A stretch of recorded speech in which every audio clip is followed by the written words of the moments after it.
Assalamualaikum warahmatullahi wabarakatuh. Hadirin sekalian yang ada di rumah dan di studio, alhamdulillah kali ini saya bertemu langsung dengan Bapak Lurah Telaga Murni, pemilik kandang landak yang tidak umum ya. Landak dalam ukuran besar, walaupun topiknya hari ini bukan landak karena landak kan sudah dipublikasikan minggu-minggu yang lalu. Sekarang kita akan berbicara. Topiknya adalah pengelolaan sampah yang terintegrasi di Telaga Murni. Begitu ya Pak Lurah? Barangkali perkenalan dulu deh Pak Lurah. Nama saya Haji Sugandi Abdul Malik, Kepala Desa Telaga Murni, menjabat di 3 periode dari tahun 2007 sampai 2000. Ayo Pak Camat ditunggu. Pak Camat lagi ditunggu. Ketiga periode dari tahun 2021 sampai 2027. Nah, terus menyikapi tentang masalah sampah. Oke, betul. Masalah sampah di sini katanya sudah terintegrasi. Pak Camat dia masih ditunggu ya. Pak Camat sudah ada kursinya, sudah disiapin untuk Pak Camat. Masalah sampah di sini itu ternyata tadi dengan Bu Ria sudah menunjukkan produk itu hand sanitizer itu dari kulit jeruk, begitu kan. Kemudian dari sampah juga kemarin dari kecamatan itu ada tim ahli pengelola pemberdayaan masyarakat, ternyata bisa jadi pupuk juga begitu. Nah, maksud saya itu ingin bertanya ke Bapak, awal mula pengelolaan sampah bisa terintegrasi di kecamatan dan di kelurahan Bapak itu bagaimana awal mulanya? Awal mulanya dari pihak pengawasan yang ada di Medland, ya, yang emang kurang kooperatif kepada kepada masyarakat, karena pada saat warga masyarakat mengeluh dan sebagai konsumen dia menjanjikan adanya pembuangan sampah sementara. Ternyata ya masyarakat menuntut janji tidak direalisasikan dan tidak dibuktikan. Akibatnya masyarakat membuang sampah sembarangan. Dan itu pun ya tidak sesuai dengan aturan SOP dari Dinas Lingkungan Hidup. Masalahnya itu sifatnya tanpa ada kontrol dan tanpa adanya pertimbangan sehingga berdampak kepada lembaga pendidikan yang ada dan kepada lingkungan masyarakat yang ada. Iya betul, kebetulan katanya sudah sampai berita di CNN katanya. Betul. Itu yang saya kagetkan begitu. Tapi kalau saya di sini jujur saja berada di posisi netral, tetapi karena saya penulis di koran Kompasiana, kemudian di media Disdik, jadi saya tuliskan masukan-masukan dari Bapak. Di antaranya kalau puing, Pak, itu sebenarnya bukan sampah. Kita membutuhkan karena di sini kan ada kubangan-kubangan itu. Lebih baik kalau puing mah jangan ditolak, tapi langsung ke dalam. Gitu barangkali Bapak sebagai lurah di sini menghimbau kepada masyarakat yang ingin buang puing, kami menampung. Barangkali begitu, Pak Lurah. Iya. Apa yang tadi Bapak sampaikan menyikapi tentang masalah pembuangan puing untuk bekas bangunan, bukan sampah. Ya kami akan sampaikan dalam rapat mingguan. Ditunggu nanti akan disampaikan kepada masyarakat melalui informasi mingguan yang dilaksanakan di kantor desa yang dihadiri oleh para ketua RT dan RW dan dusun yang ada di wilayah Telaga Murni. Wabil khusus untuk di 2 wilayah RW 20 dengan RW 22 yang ada di Medland. Alhamdulillahirrahmanirrahim. Terima kasih Pak Lurah. Tapi biasanya penontonnya yang ditunggu-tunggu pasti berita tentang landak ini sebenarnya. Kalau landak itu sejarahnya gimana? Apa sampai bisa sebesar itu? Awalnya landak itu ya sejarahnya pada saat pasar Haji Abdul Malik itu dibuka ya di tahun Pak Haji Abdul Malik punya pasar ya? Punya pasar di tahun 2000 ada pembukaan pasar. Setelah adanya pembukaan pasar, di situ ada penjual obat yang dia membawa 2 ekor landak. Nah, asal mulanya hanya 2 ekor. Hanya 2 ekor. Nggak gede kali ya dulu. Nah, waktu itu masih ibaratnya emang belum dewasa tuh landak. Nah, pada saat itu orang tersebut mau pulang kampung dititip ke Pak Haji Malik agar dirawat sehingga diternak lah.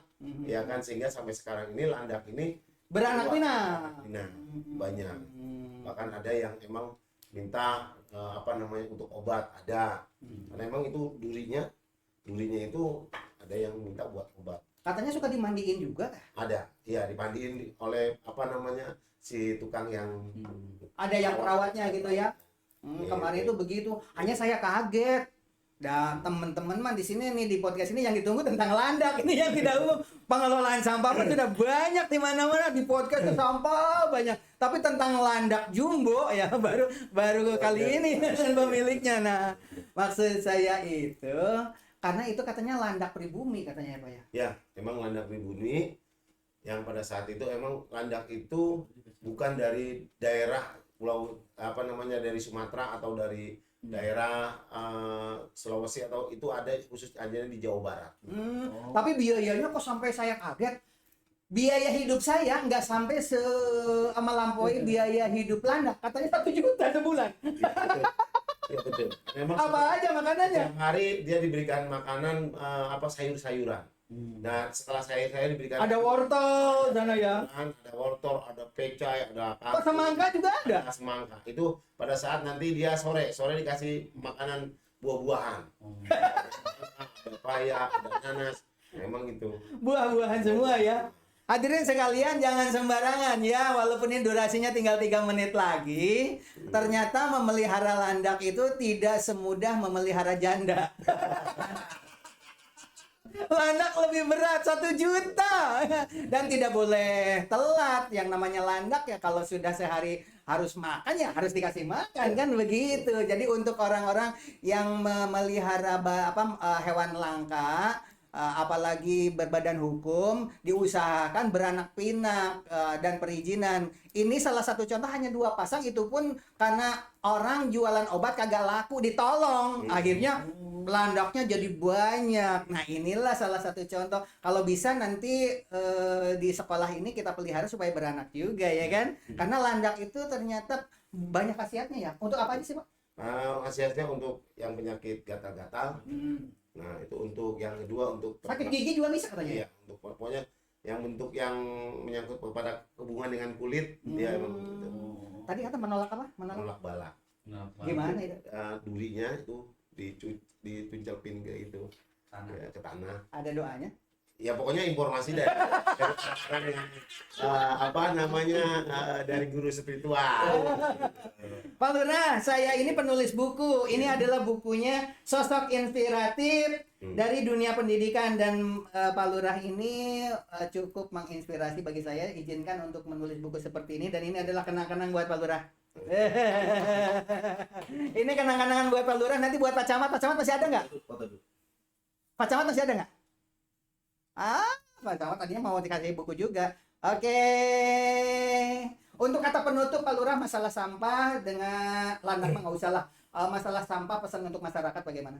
Pesan untuk masyarakat ya agar jangan membuang sampah sembarangan, dan kami harapkan kepada pihak pengelola yang ada di manajemen Medland agar tetap memperhatikan dan jangan membuang sampah lagi kepada lingkungan yang terdekat, terutama kepada lembaga pendidikan dan kepada masyarakat yang ada di wilayah perumahan Telaga Murni. Dan kami harapkan sampah yang sekarang menjadi problem untuk bisa tidak lagi dibuang di tempat yang ada yang sekarang. Betul. Kami harapkan kepada pihak manajemen dari pihak Medland agar proaktif untuk bisa mengawasi kepada masyarakatnya, bekerja sama dengan para RT dan RW yang ada di pemerintahan Desa Telaga Murni. Oke. Dan pesan dari saya juga, karena sudah ada hubungan kooperatif, salah satu contoh kami sudah mengusulkan pemagaran, dan kelihatannya baru digali, mudah-mudahan minta dipantau oleh Pak Lurah supaya pagarnya jadi. Dan yang kedua, kami sudah mengajukan perizinan memasang pelang sekolah, karena banyak sekali orang yang ingin ke situ tuh nggak ada karena nggak ada pelangnya. Akhirnya kami sudah mengirim surat ke Medland dan sudah dikasih tempat, sudah dibikin pelang, disimpan di sana, tetapi hanya 2 hari setelah itu gergaji orang, dan sekarang lepas gitu, salah satu contoh. Padahal prosedur sudah dilalui untuk lingkungan sekitar yang penguasa lapangan ada transportnya juga, tapi ternyata tidak mampu bertahan 1 minggu ya. Itu salah satu contoh. Hadirin sekalian yang ada di sini juga mari kita jaga bersama-sama karena prosedur memasang pelang itu juga prosedur sudah dilalui, surat ke Medline sudah dilalui, kemudian warga yang ada di situ juga sudah dihubungi, semuanya sudah dilalui. Barangkali melalui Pak Lurah nanti minta untuk pemasangan pelang kalau bisa diusulkan lewat Medline itu di Medline yang membuat pelang denah Medline ini misalkan di sini gambar ini sekolahan, ini pasar, ini apa. Jadi kita tidak usah bikin pelang sendiri. Coba nanti akan Gitu. kita koordinasikan, Pak. Oke. Terima kasih. Iya. Barangkali karena ini suasana masih lebaran ya. Iya. Amin aidin wal faidin, terutama untuk orang tua siswa ya Pak ya. Karena Bapak sebagai komite di sini. Oke, minal aidin wal faidin, mohon maaf. lahir dan batin. Terima kasih. Wabillahi taufiq wal hidayah. Assalamualaikum warahmatullahi wabarakatuh. Waalaikumsalam. Di jiwa raga, engkau